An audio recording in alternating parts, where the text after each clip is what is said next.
Um relacionamento abusivo começa muito silencioso, é muito linda, muito perfeita, a história de novela realmente. É um cuidado tão bom, tão gostoso, é uma proteção que você nunca tinha tido antes. A pessoa mostra que se importa tanto com você e essas coisas vão te cegando. Ele começa a te afastar das pessoas, ele começa a demonstrar que é cuidado, mas na verdade já é um ciúme, já é uma possessão. Analise o que você está vivendo hoje para que você não venha a sofrer o que eu sofri e que muitas outras moças sofreram. Aprenda com o meu erro e com o erro das outras pessoas. Você não precisa errar para você aprender. A paz do Senhor, príncipes e princesas de Cristo, tudo bem com vocês? Parte 3 do meu testemunho aqui no canal. E antes de dizer qualquer coisa, eu gostaria de falar para vocês que eu demorei também para trazer o meu testemunho aqui no canal, porque tem muitas pessoas envolvidas, então eu ficava preocupada com isso, mas eu não vou revelar a identidade de ninguém, falar o nome de ninguém aqui, então vai ficar tudo bem. E também gostaria de falar que hoje eu perdoei todas as pessoas que fizeram algo contra mim, e eu dou graças a Deus e também pelo livro que eu li, As 5 Linguagens do Amor, que assim eu pude entender o porquê as pessoas agiam de algumas maneiras e também o porquê eu agia de algumas maneiras em diversas situações. Mas então vamos lá. No último vídeo vocês lembram então que eu tinha acabado de pedir demissão da fábrica a qual eu trabalhava e eu estava muito feliz, gente. Eu fui pra casa enquanto todo mundo tava falando: nada, você fez uma burrice, você não deveria ter saído da fábrica porque ganha muito bem. Eu tava muito feliz porque eu ia finalmente poder dormir, estudar, minhas notas iam melhorar da faculdade. Então aquele dia eu fui muito feliz pra faculdade. Chegou lá, nós fomos pra uma praça, a qual estava tendo uma corrida solidária na cidade. E o nosso coordenador de curso formou duplas. E a minha dupla foi com um rapaz que eu nunca tinha conversado ainda na sala. Era um moço muito fechado, eu não sabia se ele era tímido, mas eu não tinha muito contato com ele, enquanto eu tinha contato com os meus outros amigos, e com ele eu não tinha. Então a gente começou, né, a caminhar, e aí a gente primeiro brincou, né, se queria correr, se queria caminhar. E aí eu falei: não, vamos caminhar, depois a gente corre um pouco. E então a gente começou a conversar. E nisso eu fiz uma pergunta pra ele, eu perguntei pra ele: você é gay? E aí ele falou que não, e aí ele deu risada no momento e perguntou pra mim: por que você achou isso de mim? Eu falei: porque você é meio quieto na sua, você não abraça as meninas como os outros fazem. Aí ele falou: eu não sou muito de abraçar mesmo, não gosto desse tipo de contato. E aí tá bom, a gente começou a conversar, demos muita risada, né? Eu comecei a contar algumas coisas minhas pra ele, ele começou a contar algumas coisas dele pra mim, ele tava contando pra mim que ele jogava futebol, e assim nós fomos se conhecendo naquela noite. A gente ficou, acho que o quê? Umas 2, 3 horas ali naquela praça, então a gente conversou bastante naquela noite. E a partir desse dia nós tornamos amigos. Na faculdade sempre conversávamos, começamos a sentar perto e sempre tinha uma brincadeira entre nós dois. Ele era corintiano roxo e eu era São Paulina roxa. Então eu tinha meu caderno do São Paulo, ia com camiseta do São Paulo e ele sempre ali me zoando, brincando comigo e eu brincando com ele. Mas tudo era uma coisa muito saudável, algo assim que era de amizades que eu já tinha tido antes. Então até aí tudo bem. E então a gente começou a passar um intervalo juntos, tudo nós começamos a fazer juntos. E ele sempre falava pra mim que ele não gostava muito de ficar com as outras pessoas, que preferia só ficar nós dois conversando e tal. E até aí eu não achava nada estranho. Só ficava com ele durante o intervalo, conversava e tal, e até aí era só amizade, a gente só conversava. E como vocês sabem, eu tava muito ferida, então encontrar uma amizade pra mim foi muito bom. Eu desabafei muito, me abri muito pra ele, falei sobre a paixão não correspondida, contei tudo que tinha acontecido na igreja, e ele ia ali me escutando. Ele também era da igreja, ele frequentava a igreja Bola de Neve, então eu me sentia muito bem com ele. E nisso ele me elogiava bastante, falava que eu era muito bonita, começava a falar as coisas que ele gostava em mim, e isso me deixava muito feliz. E um dia ele contou para mim que ele estava indo viajar para a praia juntamente com seus irmãos e uns tios dele, e perguntou se eu não queria ir junto. Eu falei: não, não posso ir, jamais que meus pais deixariam. E ele falou: tá bom, e ele foi viajar, se não me engano era feriado de Páscoa. E ele chegando lá na viagem, ele toda hora ligava pra mim, minha irmã mais velha tava em casa, ela falava: Nathalie, sai desse telefone, que garoto chato, só fica ligando pra você o dia inteiro. Mas eu tava gostando, eu tava conhecendo ele. E nisso a gente passou o feriado inteiro conversando muito pelo celular. E nesse tempo, então, eu completei 19 anos. Passou-se meu aniversário e a gente cada vez mais estava mais junto, conversando, formando uma amizade cada vez mais firme. E até que um dia ele falou pra mim, a gente tava na aula, e ele falou: Nathalie, vamos sair, vamos comer alguma coisa? Eu falei: tá bom, vamos, só que eu tô sem dinheiro. Ele falou: não se preocupe, eu tenho dinheiro, eu vou pagar pra você. E tá bom, topei, fui com ele. Então nós fomos no McDonald's, comemos ali, eu tava com muita vergonha de comer na frente dele, mas comi. E depois ele falou: Nathalie, eu queria levar você pra conhecer minha casa. E eu doidinha, gente, da cabeça, naquele dia, falei que sim. Falei, vamos. E aí ele começou a me levar pra casa dele, era uma casa dele que ficava bem retirada da cidade, eu fiquei preocupada. E aí de repente chegou naquele lugar lindo, e aí ele falou sobre o lugar que ele morava. E no lugar que ele morava tinha um lago muito lindo, era tipo um sítio, uma fazenda, o lugar que ele morava. E tinha um lago maravilhoso com um deck em cima. E, gente, a noite estava linda, estava perfeita, com uma lua maravilhosa, as estrelas e o céu estava refletindo na água. E eu estava apaixonada por aquele momento, eu estava falando sobre o céu. Tudo muito lindo, tudo muito perfeito. Quando de repente eu viro, olho pra ele e ele me pede em namoro. E eu falei sim. Parecia coisa de novela, gente. Eu voltei pra casa apaixonada, encantada com tudo aquilo que eu tava vivendo. Falei toda empolgada pros meus pais. Meus pais já tinham conhecido ele, porque ele foi fazer um trabalho da faculdade em casa. E minha mãe não gostava dele. Meus pais viram ele e falaram: não, filha, não é rapaz pra você. A minha mãe principalmente não gostou dele porque ele tinha tatuagem no braço, alargador nas 2 orelhas. E eu falei: não, mãe, ele é gente boa e tal. E então começamos a namorar, ele veio em casa, pediu para os meus pais a permissão para namorar comigo, os meus pais deram. E estava tudo muito lindo, gente, tudo muito perfeito, ele frequentando minha casa, eu frequentando a casa dele.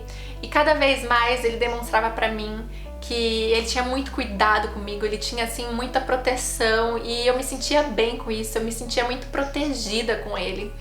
E ele então sempre queria estar comigo, quando a gente não estava na casa dele, então a gente estava na minha casa, nós sempre estávamos juntos. E então a gente começou a se conhecer mais e nós começamos a perceber que as criações nossas eram muito diferentes. Ele teve uma criação e eu tive outra.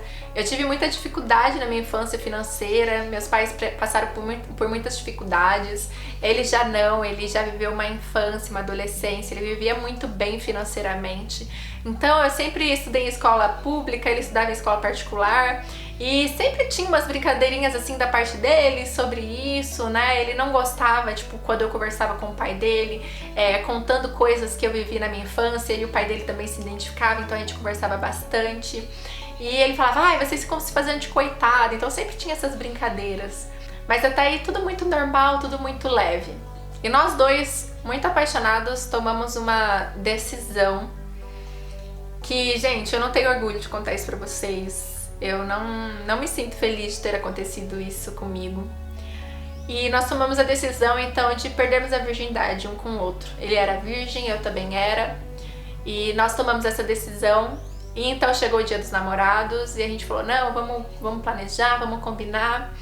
E ali, então, perdemos a virgindade.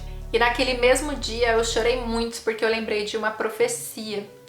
Uma irmã tinha chegado até a mim uns 2 anos atrás e falou: Nathalie, Deus me mostrou que você vai perder sua virgindade antes do casamento, mas que Ele tá colocando algo na sua vida para que você não venha engravidar desse relacionamento.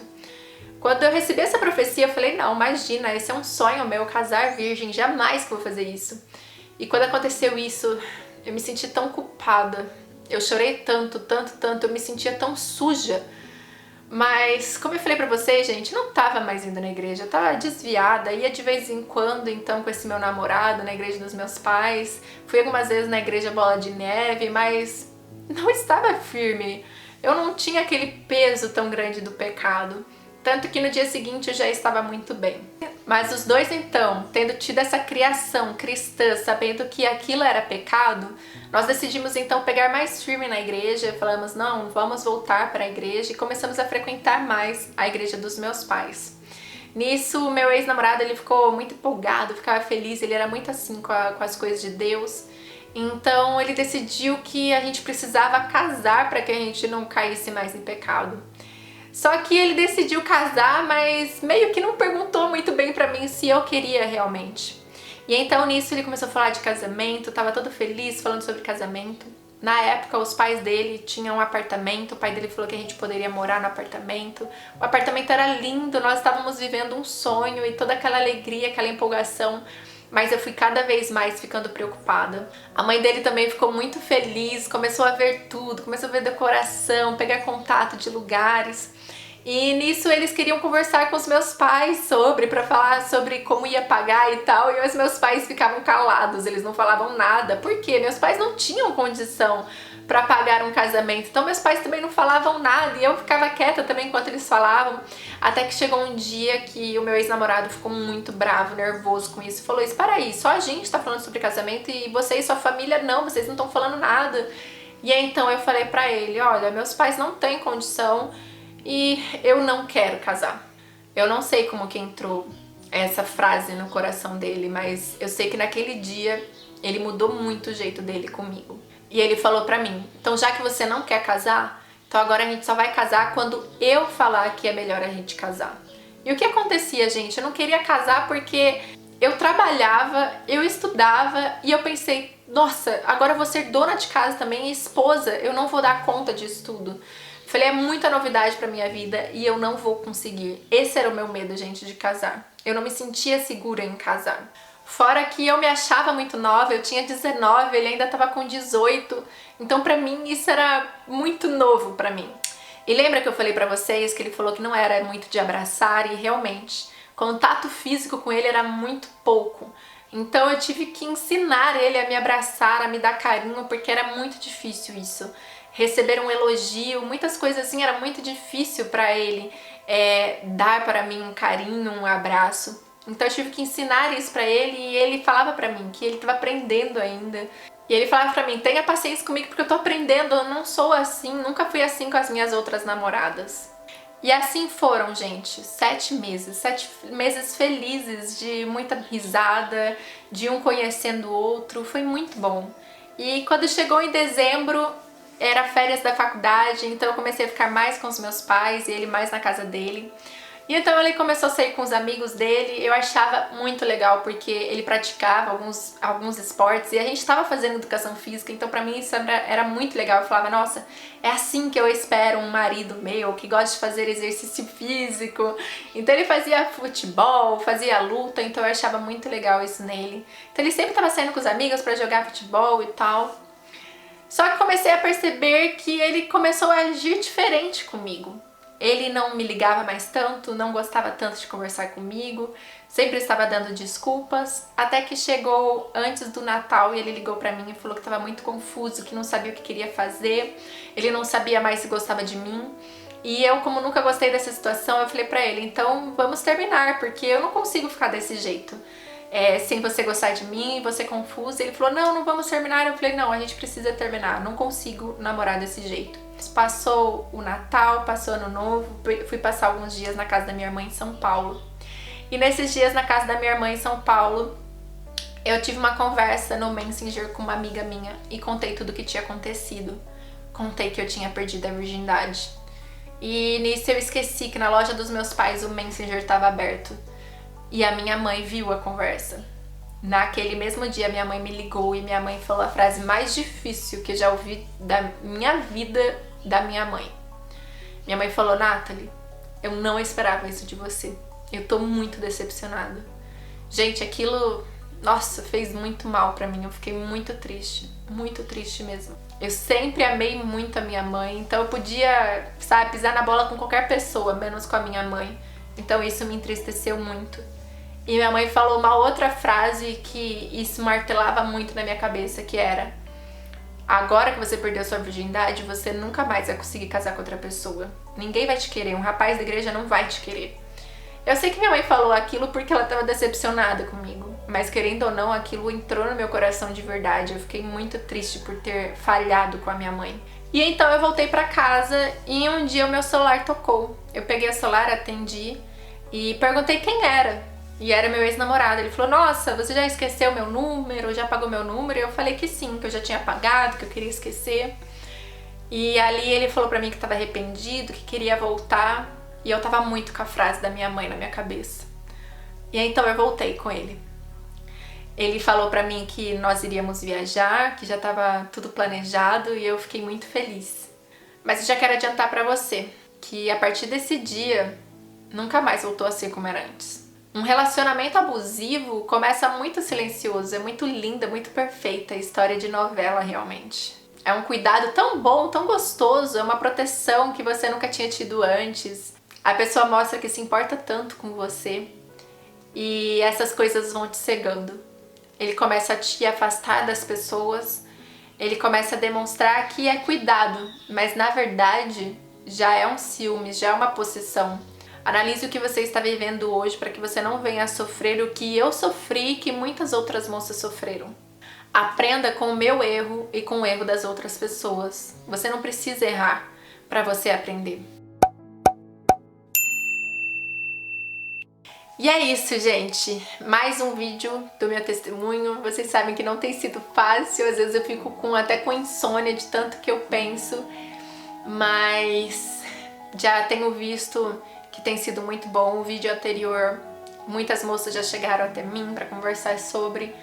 Então, eu tô vendo que o objetivo tá sendo alcançado. E eu estou aqui contando toda a minha história, que tantas se identificam, para que venha ajudar a toda mulher, toda moça que já passou por isso. E para elas verem que ainda tem jeito, que elas podem ser felizes e que elas podem sim ter um casamento feliz. E é isso, se você é novo por aqui, já chega se inscrevendo. Deixa aí também o like de vocês, que vocês sabem que isso ajuda muito o canal. Compartilha esse vídeo com outras pessoas para que outras vidas sejam abençoadas. E deixa aqui o comentário de vocês. Que Deus abençoe você. Até o próximo vídeo. Um beijo e tchau, tchau!